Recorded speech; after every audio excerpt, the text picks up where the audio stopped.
Good morning. Good morning. What is your name, please? My name is Tamiko Latoya Campbell. And where were you born? I was born in Fulda, West Germany. Why were you born in Fulda, West Germany? My father was stationed there. What branch of the military was he? United States Army. Okay. And were you born in a military hospital?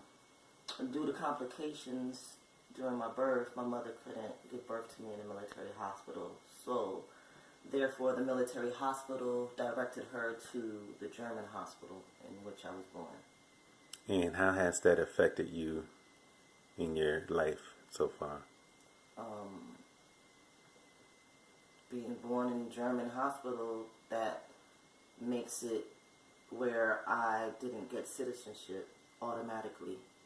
If I was born in a military hospital, I would have been able to get automatic citizenship. Okay. So, right now, do you have citizenship anywhere? Right now, I'm considered a child without a country, meaning neither place considers me Okay. German, Jamaican, or American. Do you have a birth certificate? Yes, I have a German birth certificate. Do you have a passport? I have a Jamaican passport, which was not stamped, and I've never been to Jamaica. Okay. So, do you have any other ID? Not at all. When did you come to the United States? 1981, November 1981. My mother, my brother, and myself traveled on a military hop from Rhine Mine to Andrews Air Force Base in Baltimore, Maryland. Okay. Have you been out of the country since then? I've never been out of the country. Okay. I'm not even able to fly or anything else. So how does the no status affect you in your normal day-to-day life? See, with that, I sometimes ask people to think about themselves. Are you able to carry on in life without an ID, without identification? No, it's very difficult. It's difficult to do anything because they ask you for ID for everything. So you cannot work? Can't work, can't go to school, can't get my own place, can't have my name on anything, can't do anything. Were you able to go to school? Yes, I went to school. How that happened, I don't know. But I went from preschool to high school. And in high school, I dropped out. I dropped out twice. And why did you drop out twice? I dropped out twice because at that time is when I knew about my status. Like I said, around 16 is when I really found out about my status, because in school we had driver's ed and I couldn't do certain things. When I found out I couldn't do these things, it crushed me. And I thought, oh, how can I graduate? How can I walk across the stage? You know, are they going to come and just take me?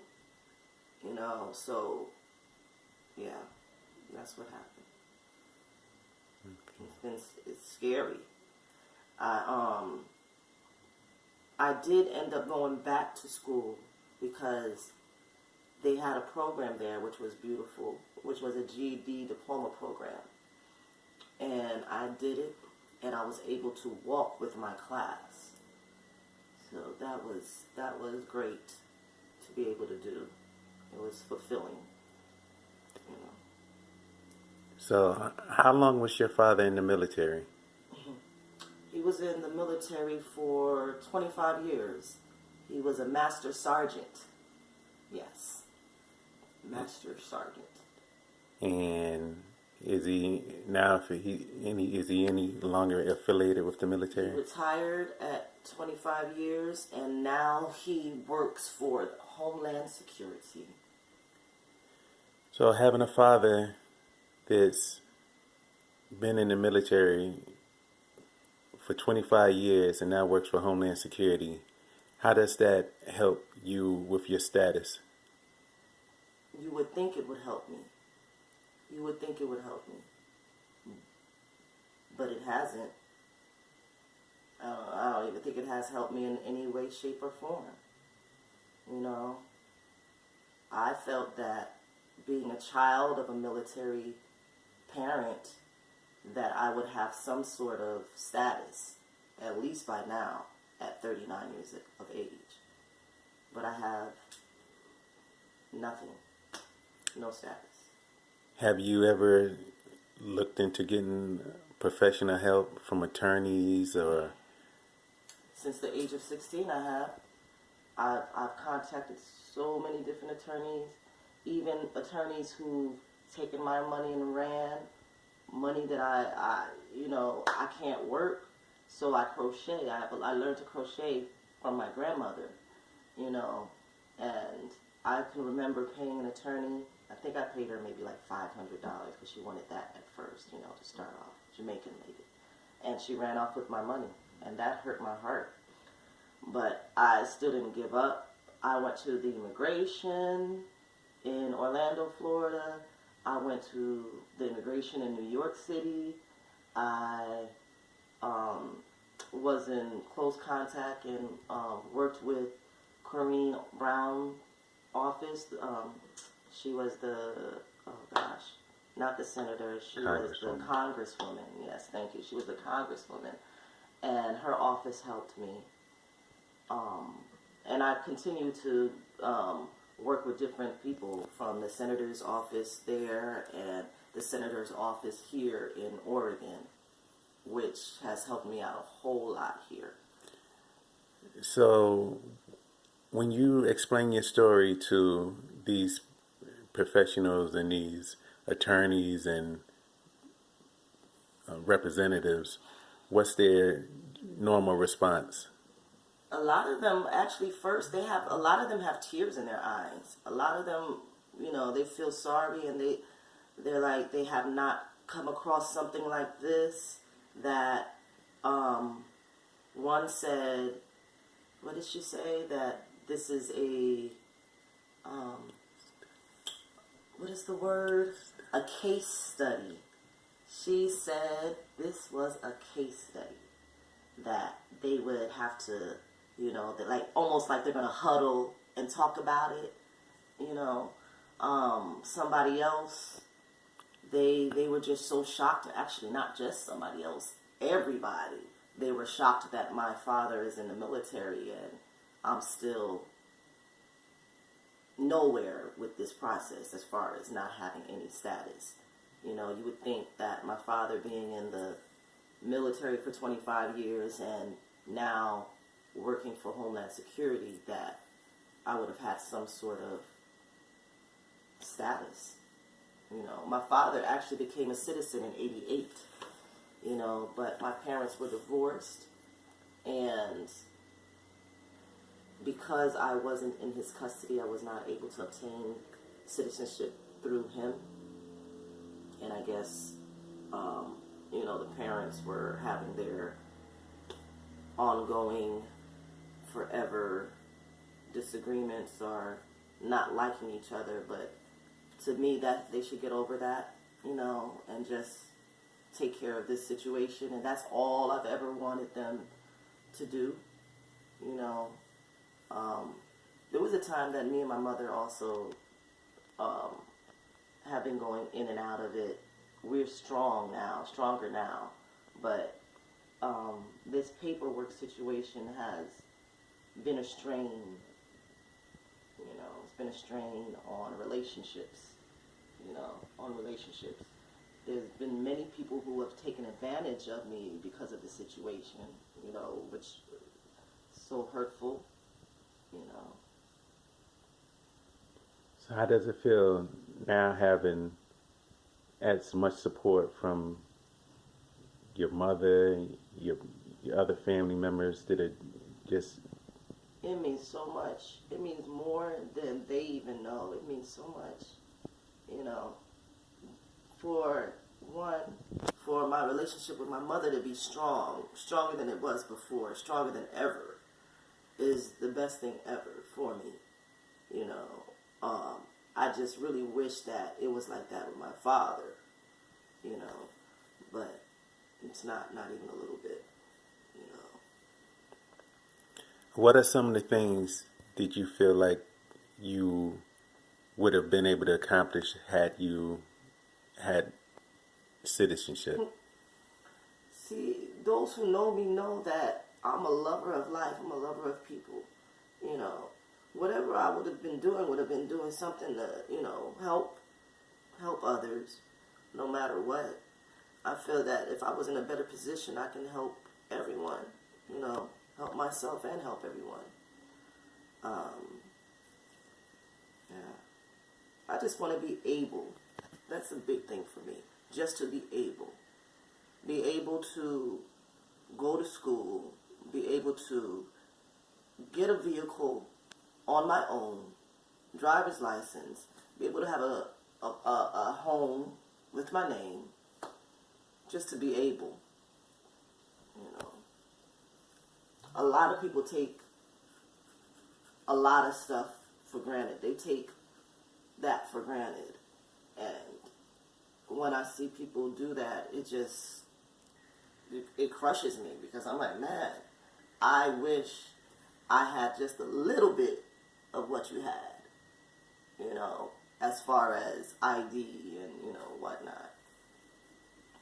But, yeah, it's Yeah. not an easy road, not even a little bit. I do music, and, when I was younger, I would perform a lot. I would perform. It would be my saving grace. It made me feel so good.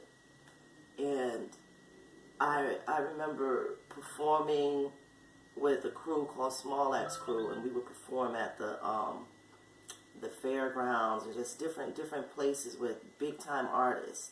And I remember they wanted to take me to Jamaica to go perform, and I couldn't even go. I couldn't go. That hurt, and it still hurts. I want to be able. Are there any other issues you'd like to share that affect you that the average person can't even comprehend? Shoot. It's just everything. Again, if I want to go see, if I want to just go to Florida right now to go see my family, that is so tough. Because how am I going to get there? You know what I'm saying? How am I going to get there? You need an ID for everything. Everything. Everything. It's crazy. I don't know. It's crazy. So for people watching, if they wanted to help, what are ways that they could contribute? Well, right now we have a GoFundMe called Ready to Live. I have till December 23rd to raise about, let me see, we're halfway there.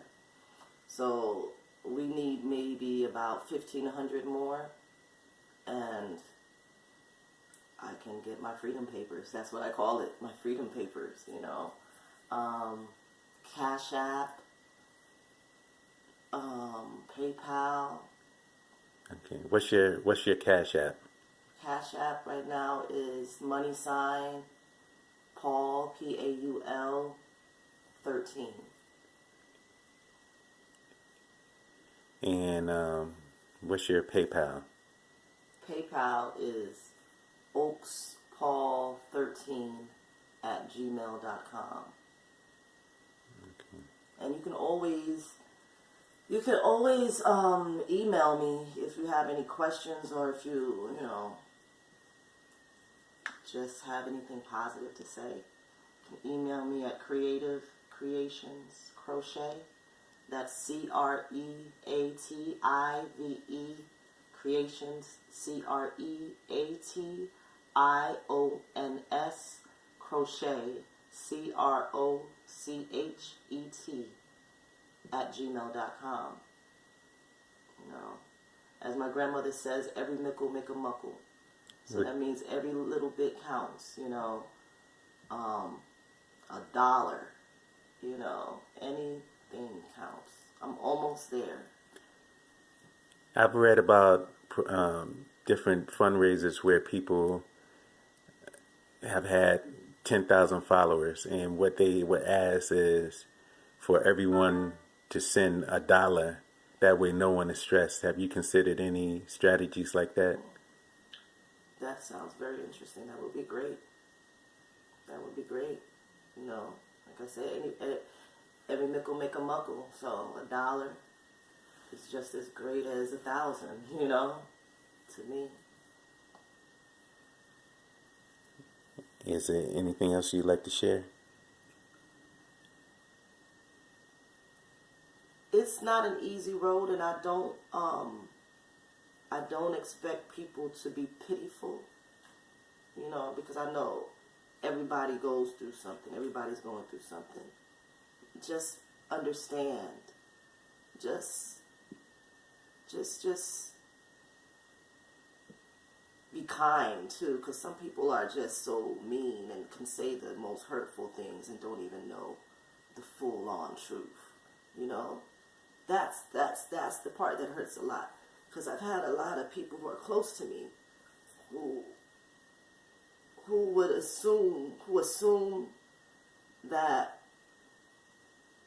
I have skills. I'm very talented. I know I am. I have all these skills and talents. And they're like, well, how come you don't have this yet? And how come I would have done this and I would have done that? But they have to understand. I have to eat. I have to pay for where I live. I have to worry about this and worry about that. So every little bit that I get goes towards liberty. If you see me smiling, be happy for me. You know what I'm saying? Don't say, why is she smiling when she should be... I'm not going to be just crying and mad all day, every day. I want to live. I want to live. I don't want to have to just exist. You know? I can do much more than this. Y'all see me now, but see me when I'm at the point of true liberty, where I can help others more than I have. You know, I just ask for your help. I ask for your kindness and support.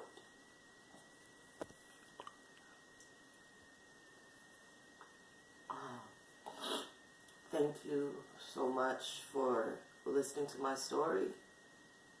And if you have any more questions for me or anything, you can email me. And I don't even mind people having my number. You can call me too. 321-330-8824. Thank you so much.